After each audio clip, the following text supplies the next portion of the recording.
The Demon Slayer universe isn't much different from our universe, if you live in the city, that is. If you don't live in the city, you're out of luck, because the chances of dying a brutal death are low, but never zero.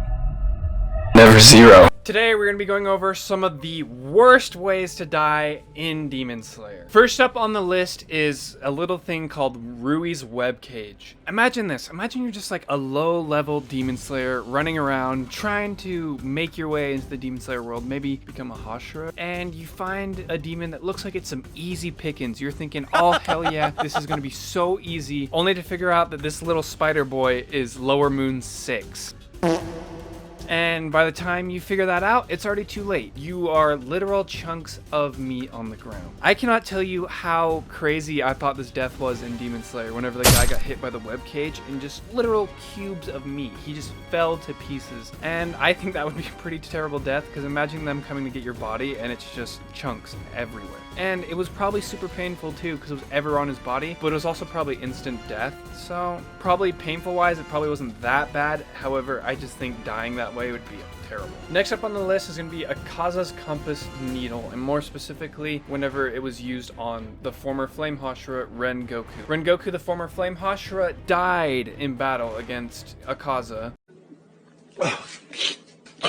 from wounds inflicted by having his solar plexus pierced. And the solar plexus is the spot on your stomach where all like your liver, your kidneys, a whole bunch of stuff all connect. And basically Kaza punched Rengoku right there, severing his spinal cord and going all the way through. This has to be one of the most painful deaths in the entire thing, because at that point, I don't even know how Rengoku was able to do anything after that, let alone live for like another 5 minutes, which is insane. Easily one of the most painful and worst ways to die in Demon Slayer.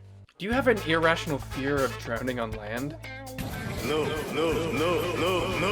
No? Well, guess what? Now you can! Thanks to Upper Moon 5 Gyoko, Blood Demon Art, he has the ability to make these vases, which he can entrap Demon Slayers in. And basically, once you're entrapped in one of these vases, it's basically impossible to get out of unless you conveniently get a Slayer mark. But if that doesn't happen, you will drown. And the worst part is he's gonna sit there and laugh at you as you drown. I feel like drowning on land would be a terrible death. I mean, drowning in general would be a terrible death, but on land, that would just suck. Next up on the list is Shinobu's poison. Let's say, for example, that you are a demon in this case, in which case Shinobu is probably the worst Demon Slayer for you to run into, because most of the other Demon Slayers, your death would probably be painless. I mean, not painless, but like you would probably be dead before you know it. Like they would already have your head off. However, Shinobu uses a different method of killing demons. Shinobu's sword is a poison-tipped katana that she uses to poison demons rather than cut their heads off. However, dying of poison is a lot more painful than dying to having your head cut off, especially because Shinobu has a very, very deep hatred for demons.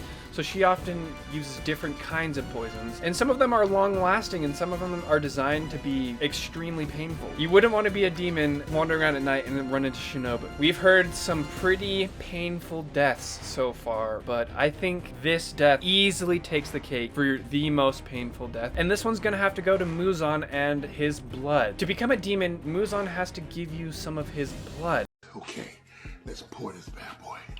However, if your body rejects it or you get too much, let's just say the reaction your body has to it is not pretty. Like, your cells will literally begin to implode and you will literally turn into a pile of sludge. Like, you will literally just be flesh and bones. In the series, it looked extremely painful. There's a lot more ways to die in Demon Slayer, but I just found these to be probably some of the worst ways to die. I mean, most of the deaths or ways to die are pretty quick deaths because of how powerful some of these demons and Demon Slayers are. So a lot of them wouldn't be that painful because most of them would probably kill you in one shot. A lot of these deaths would be extremely painful. And this is probably one of the most obvious deaths, but this one is also probably a super painful one. And that death is just being eaten by a demon, because demons eat humans to gain strength. Definitely becoming a Big Mac for a demon would not be a good way to go. Not at all. I hope you guys enjoyed learning about some of the worst ways to die in Demon Slayer, because I sure did. I mean, researching it was pretty cool. But if you guys like this video, be sure to like, comment, and share with your friends. And subscribe. If you don't subscribe, I'm going to lose my mind. But we'll see you guys in the next video. Peace.